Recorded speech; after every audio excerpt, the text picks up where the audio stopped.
الفاتحة إلى حضرة سيدنا مولانا وحبيبنا شفيعنا برتعنا محمد صلى الله عليه وآله وصحبه وسلم ومن جميع آبائه وإخوانه من الأنبياء والمرسلين وعلى كل منهم الصحابة والصالحين الصالحين ومن رسالتنا أبي بكر وعمر وعثمان وعلي سائر وسلم ورسالتنا فاطمة الزهراء وخديجة الكبرى وعائشة رضي الله سائر أزواجها ثم إلى الإمام الحسن الإمام الحسين جميع ذرياتهما ثم إلى رشيد النفيس بنت الحسن الأنور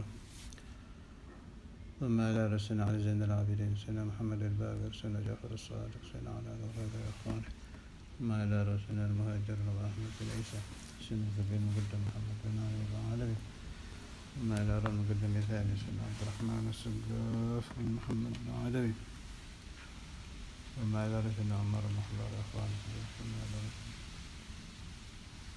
جميع هذه السلسلة طريقة السادة العلوية سائر أصحاب الطريقة المحمدية والسلام ولا خلفائهم على سلسلتهم أجمعين ثم إلى الحبيب عبد الله عبد الرسول أبو بكر بن عمر عبد الرحمن الطاشي عبد الله رسول عبد الحداد الرحمن بن زين الحبشي ثم إلى روح خصوصا شيخنا وملاذ الناس مات الصدر من حافظ المسجد الكتب الحبيب عبد الله بن عبد القادر بن أحمد الحبيب وإلى شيخنا الإمام الحبر عبد الحبيب عبد القادر بن أحمد الحبيب الحبيب الرحمن بن عبد الله الحبيب عبد الله بن سيد الحبيب بن عبد الرحمن بن محمد بن الله عرش الحبيب أحمد بن محمد الحبيب بن عبد الله محمد بن عبد الله ثم إلى الحبابة الشريف أم هاني بنت عبد الله بن عقيل ودار الحبابة الشريف فاطمة وإلى أم الحبابة فاطمة وإلى الحبيب محمد بن عبد القادر بن الحبيب وأمه ثم إلى الحبابة عفيفة بن إسماعيل ثم إلى الحبابة الخامسة ثم إلى الحبابة عائشة وقال حبابة زينب بن علي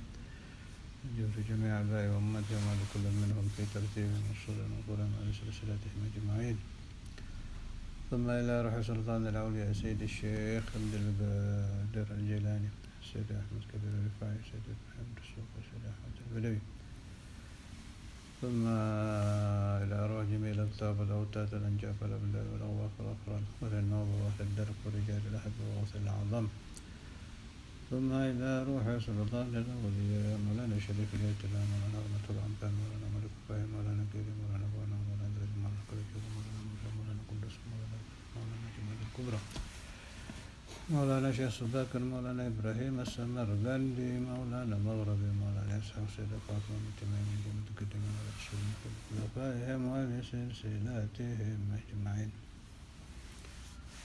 ثم على شيخنا في سيدنا أرميا شيخنا في أرميا بن قرديش أنا شعب بيده من الكير رئيس من بجوري من السوي من فضل عام السيد السنوسي ما شاري ما تريدي إمام شافعي مالك حنفي حنبلي إمام غزالي إمام بن عربي سيد عبد العزيز بن الله الشيخ معروف الخلفي الشيخ الشعراني سيد زكريا المصاري جميع علماء وأولياء أهل السنة الجماعة أجمعين والسلام في الخلفاء وأهل سلسلاتهم ثم إلى روح الحبيب الإمام القطب حسين بن أبي بكر عبد الله ناصر العباس محمد عبد الرحمن السقاف محمد الحداد الحبيب أحمد بن عبد الله بن طالب العطاس الحبيب أبو بكر محمد السقاف أبو بكر بن عبد الله العطاس صالح بن عبد الله العطاس أحمد بن سلمة العطاس وعلي بن محمد الحبشي بن علي بن سلمة العجل ثم إلى الحبيب علي بن محمد بن هاشم السقاف الحبيب هارون باهر بن الحبيب علي السقاف قبل أن جعفر بن شيخ في حمد بسران حبيب بن قرآن سيد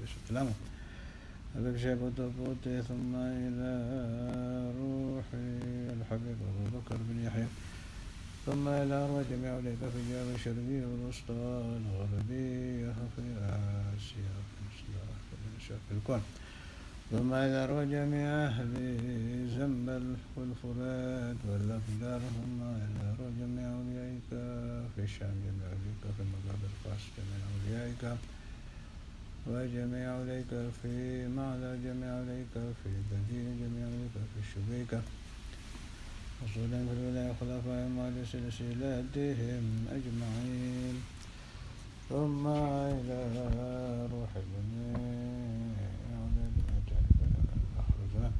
ثم على رسولنا علي بن البقيع سيدنا علي بن علي بن محمد بن سيد بن علي شمر بن محمد السويني الحبيب حسن بن صالح البحر الحبيب عبد الله بن حسن بن طاهر ثم إلى روح علي بن الهيدي الشبكة بن مدو شهاب سعيد القلب شهيد المقص الحراني سيدي عقيل المنجيب الشمع في الكرهة وصولا في البداية وخلفاء مع سلسلتهم أجمعين ثم إلى أرواحهم رحمة الله وانتدم من هذه رحمة الله وصلى الله عليه سلسلتهم ثم إلى رحمتنا بنا خاصنا بها رسول الله إليك الخصوص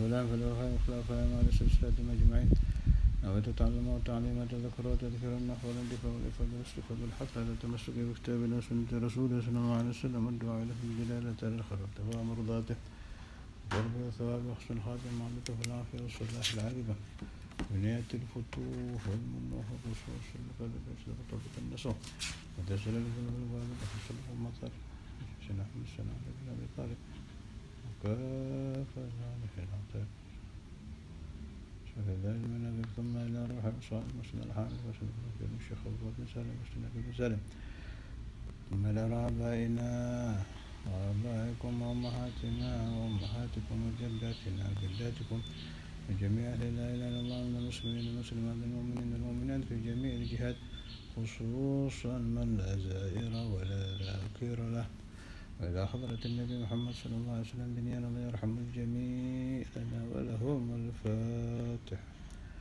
أعوذ بالله من الشيطان الرجيم بسم الله الرحمن الرحيم الحمد لله رب العالمين الرحمن الرحيم مالك يوم الدين إياك نعبد وإياك نستعين صراط المستقيم صراط الذين أنعمت عليهم غير المغضوب عليهم ولا الضالين بسم الله الرحمن الرحيم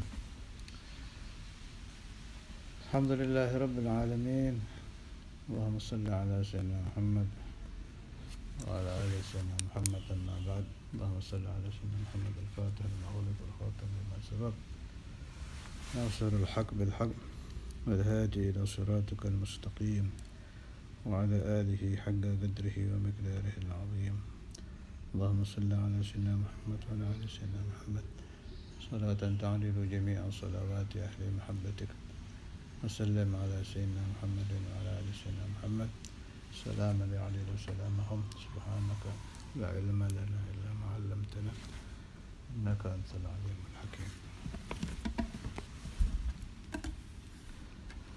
أعوذ بالله من الشيطان الرجيم بسم الله الرحمن الرحيم Masih ayat 83 وإذا أخذنا ميثاق بني إسرائيل لا تعبدون إلا الله وبالوالدين إحسانا وذي القربى واليتامى. Sekarang wal masakini wa qulu linnasi husna wa aqimus shalah wa atuz zakah thumma tawallaytum ila qalilin minkum wa antum muridun. Qala ba'duhum innal miskina rasulullah faman mana'ahu faqad mana'a Allah wa man a'tahu faqad a'ta Allah. Sungguhnya Nabi besar Muhammad SAW termasuk di kelompok masakin. Bahkan salah satu dari doa Nabi, Allahumma ahyini miskinan wa amitni miskinan wahsyurni fi zumratil masakin. Ya Allah, hidupkan aku dalam keadaan miskin, matikan aku dalam keadaan miskin, kumpulkan aku nanti di hari kiamat di kelompok orang-orang miskin. Sebenarnya urusan tentang masalah fakir miskin ini Allah Subhanahu wa taala menciptakan maskanah, kemiskinan. Kemudian dipelopori oleh Sayyidil Wujud Maulana Muhammad sallallahu alaihi wasallam. Ini maqam azim. Fakir miskin ini maqam azim. Bahkan ketika Sultan al-Awliya Sayyid Syekh Abdul Qadir al-Jailani dibuka hijab melihat pintu-pintu untuk menuju kepada Allah Subhanahu wa taala, beliau lihat pintu ini ramai, pintu ini ramai. Begitu dilihat babul faqr kosong, dimasuki. Syekh Abdul Qadir kuat. Kalau Nabi besar Muhammad ya jelas ya, bukan Nabi Rasul lagi Sayyidul Anbiya wal Mursalin. Saya teruskan dulu hadis tadi. Hidupkan aku miskin, matikan aku dalam keadaan miskin, kumpulkan aku yaumul qiyamah di kelompok orang miskin. Karena hati Nabi zuhud. Sebenarnya man u'tiya zuhud, orang yang diberi Allah Ta'ala hatinya zuhud, benci kepada dunia, hakik, betul-betul zuhud, itu tidak ada masalah. Mau miskin, mau fakir, mau kaya, sama. Sayyidul Wujud sallallahu alaihi wasallam miskin, Nabi Isa miskin, tapi Nabi Sulaiman kaya. Tidak ada masalah sebab zuhud. Adanya Rasulullah sallallahu alaihi wasallam masuk di kelompok masakin ini banyak hikmahnya. Di antaranya tasliyatan li ummatihi. Nabi tahu nanti umatnya ini banyak yang miskin. Jadi akan muncul pemahaman Rasulullah saja miskin, Nabi Muhammad saja sering lapar, apalagi kita pantas. Nah, akan muncul tanpa diajari di umat-umat Nabi pemahaman ini bermunculan, dan ini benar. Sebetulnya andai Sayyidul Wujud Muhammad SAW dijadikan seperti Nabi Sulaiman, no problem, sebab beliau zahid. Tapi lain, Nabi Muhammad ini beda. Harisun alaikum bil mu'minina raufur rahim.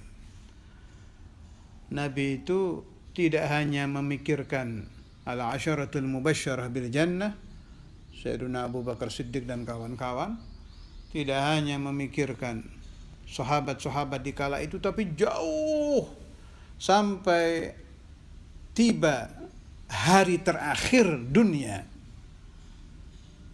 hari terakhir umur dunia, sudah dipikirkan oleh Rasulullah SAW. Dan beliau tahu umatnya banyak yang miskin nanti ini.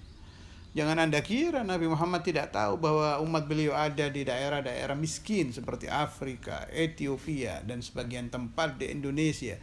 Yashhaduna an la ilaha illallah wa anna Muhammad Rasulullah. Ini tahu Nabi. Tahu dari dulu, bukan saat ini, dari dulu. Li'annahu sallallahu alaihi wasallam in kasyafa lahu sallallahu alaihi wasallam jami'ul asya.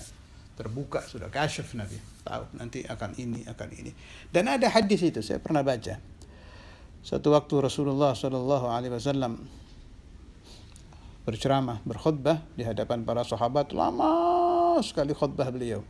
Menceritakan nanti akan muncul ini, tahun ini muncul ini, setelah itu ini, setelah itu, sangat panjang, membuka semua kejadian yang akan terjadi di umat Nabi. Mungkin karena terlalu banyak, jadi tidak semua dihafal oleh sahabat. Artinya apa dari kejadian itu? An-Nabi sallallahu alaihi wasallam ya'lam, tahu apa yang akan terjadi. Karena itu salah satu kenapa beliau ridha menjadi miskin adalah karena raufur rahimnya beliau, rahmahnya beliau, kasih sayang beliau kepada umatnya sallallahu alaihi wasallam. Tapi bolehkah kalau kita ditakdirkan miskin, ditakdirkan fakir, meminta kepada Allah Ta'ala supaya diberi kecukupan atau meminta diberi kekayaan? Boleh. Sebab ada orang, saya baca di sebagian hadis yang lain, ini kalau saya sebutkan, saya baca, saya ingat, mohon maaf, saya tidak bisa menyebut kitab dan halaman, sebab saya tidak ingat, saya cuma ingat maksud hadisnya saja, karena saya bukan muhaddits.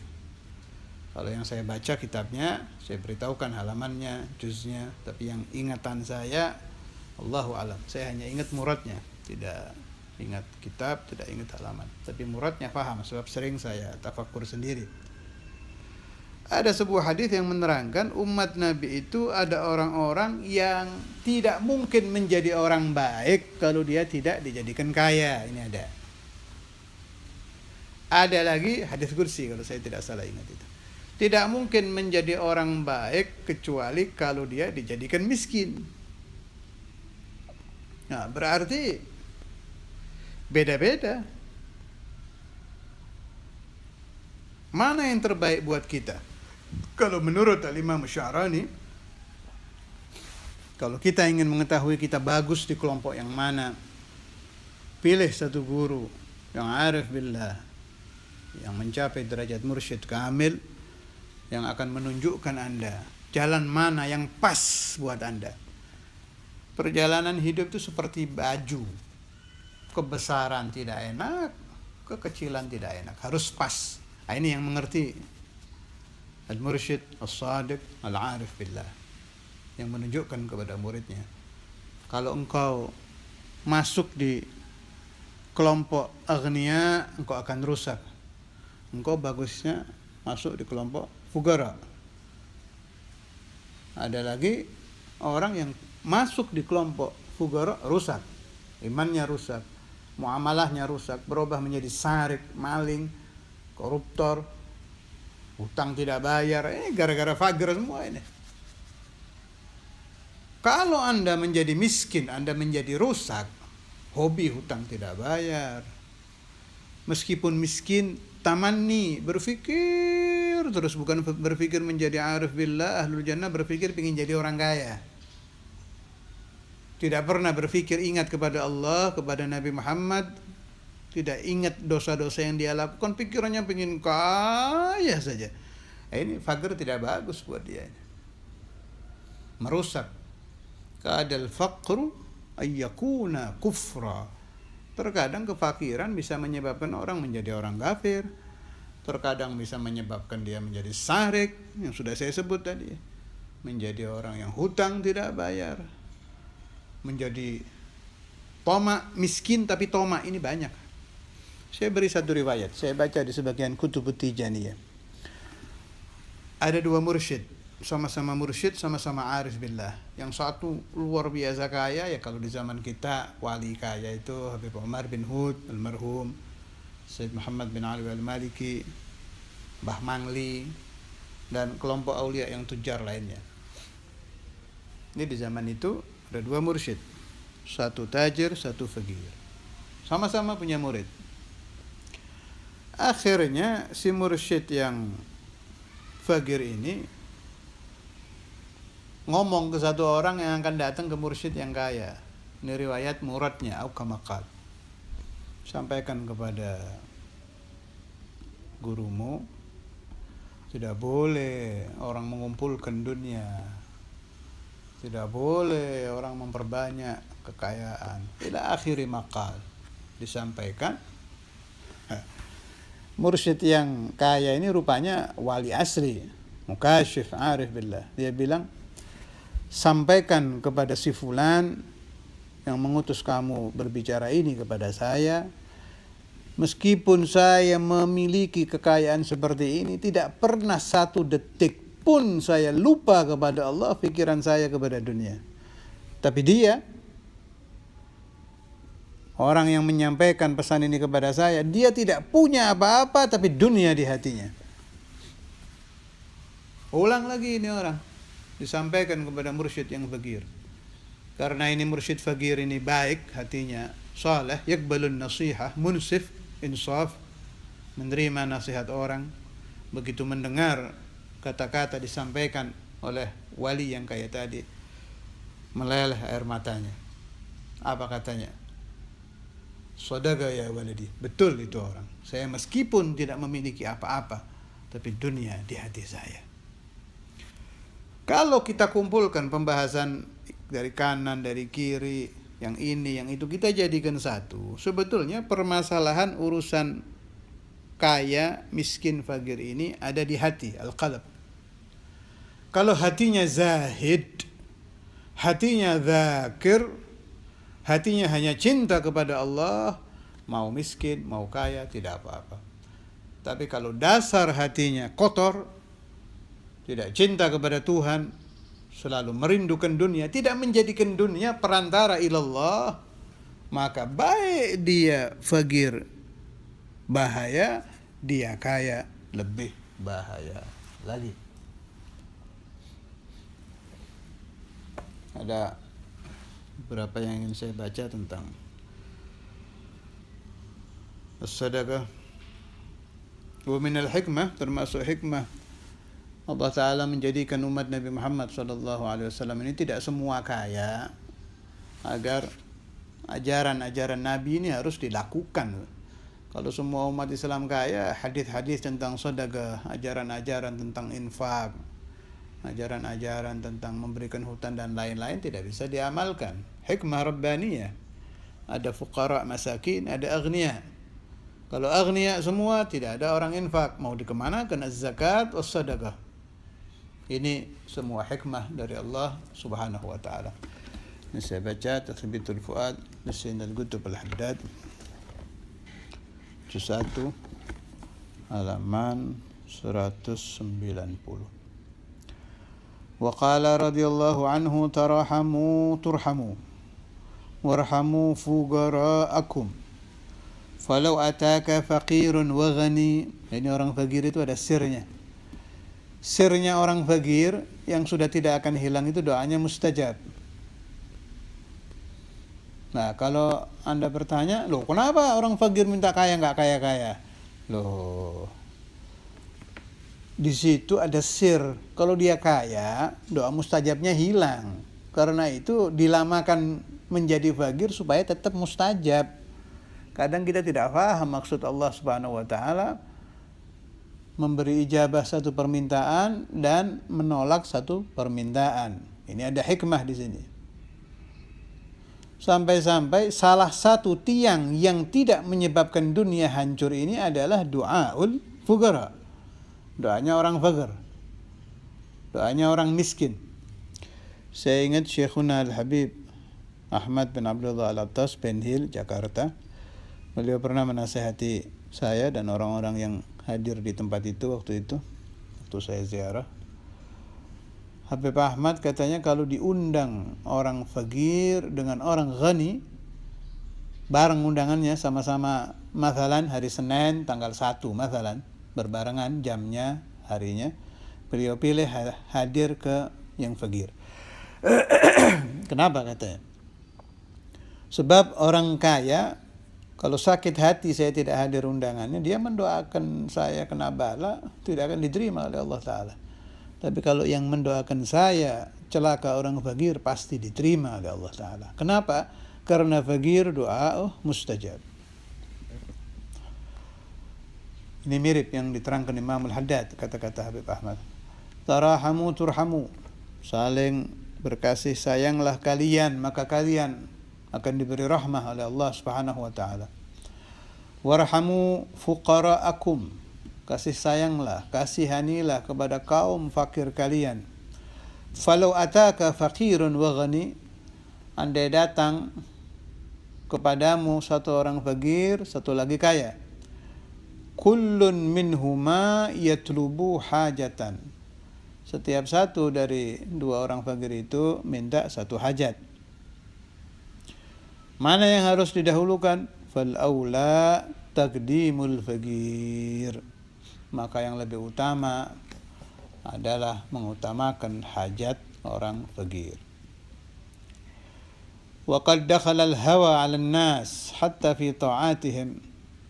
Walakin in sabaqa ad-din wa lahiqa al-hawa abtalahu. Aw bil 'aks فزلزلت قواعده فزلزلت قواعده. Tetapi hawa nafsu telah masuk ke hati orang-orang sehingga tidak ada ibadah dikerjakan manusia kecuali di ibadah itu sudah masuk hawa nafsu, disadari atau tidak disadari. Tetapi kalau ada ibadah taat dikerjakan kemudian dimasuki hawa nafsu, maka hawa nafsu akan menyebabkan ibadah tadi batal pahalanya, maksudnya batal pahalanya. Atau kalau hawa nafsu dimasuki agama akan goncang. Alhasil tidak akan selamat daripada hijab yang 3, hawa, nafsu, syaitan, tambah lagi 1 berarti 4, hijab yang 4, hawa, nafsu, syaitan, dunia, bagi orang yang mengamalkan agama, kecuali orang yang ditolong Allah Subhanahu wa ta'ala. Kemudian sebagai pengingat juga, dan saya bacakan hadis-hadis yang memberi pemahaman kita. Di antara hikmah adanya fuqara itu kita bisa mengamalkan hadis-hadis ini. Ini dari kitab Syekh Abdul Wahab Asy-Sya'rani, Lawaqihul Anwaril Qudsiyah, halaman 331.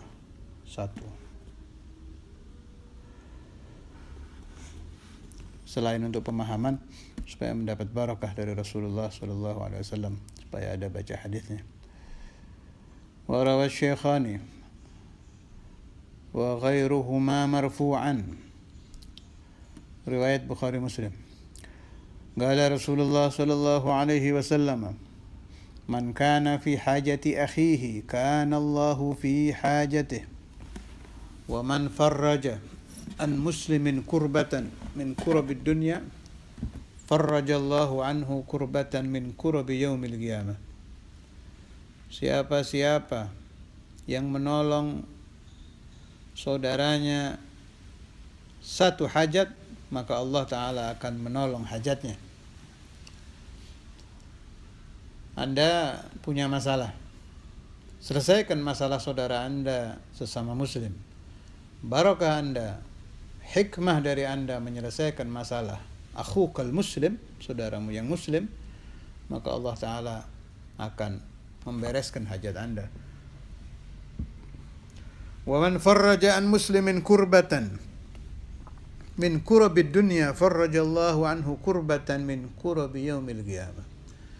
Siapa-siapa yang menolong saudaranya muslim satu karb, satu kurbah, satu kesusahan di alam dunia, maka nanti pada hari kiamat ketika dia mengalami kesusahan, Allah Ta'ala akan melapangkan dia dari kesusahan tersebut.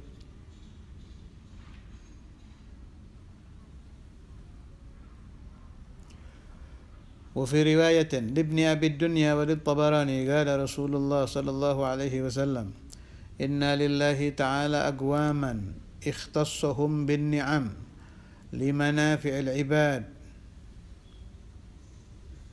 yuqirruhum fiha ma badhaluha fa idza mana'uha naza'aha minhum fahawwalaha ila ghairihi. Ini nasihat untuk orang kaya yang tidak mau menolong orang miskin. Allah Ta'ala itu mempunyai beberapa kaum. Si kaum ini dibikin kaya,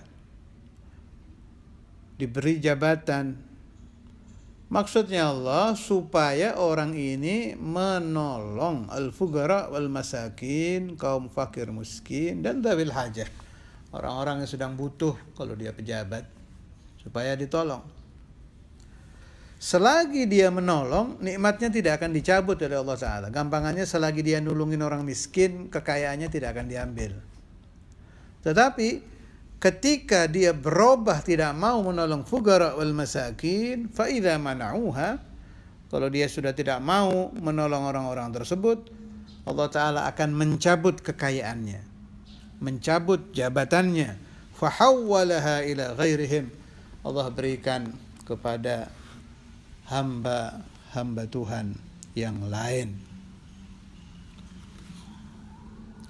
Sebagai penutup, wa rawa Abu Syekh Ibn Hibban wa ghairu marfu'an qala Rasulullah sallallahu alaihi wasallam, man masya fi hajati akhihi hatta yuthbitaha lahu adallahu Allah azza wa jalla bi 75,000 malak yusalluna alayhi wa yad'una lahu in kana sabahan hatta yumsi wa in kana masa'an hatta yusbih wa la yarfa'u qadaman illa hatta Allahu anhu biha khati'ah wa rafa'a lahu biha darajah. Siapa-siapa yang menolong saudaranya sesama muslim, dia keluar dari rumahnya untuk menolong hajat orang lain, sampai diselesaikan hajat itu, Allah Ta'ala akan menaungi dia dengan 75.000 malaikat. Orang ini dinaungi 75.000 malaikat. Ini di alam dunia, bukan di akhirat ini. Hanya kita tidak melihat saja. Malaikat tadi membacakan sholawat baginya 75.000.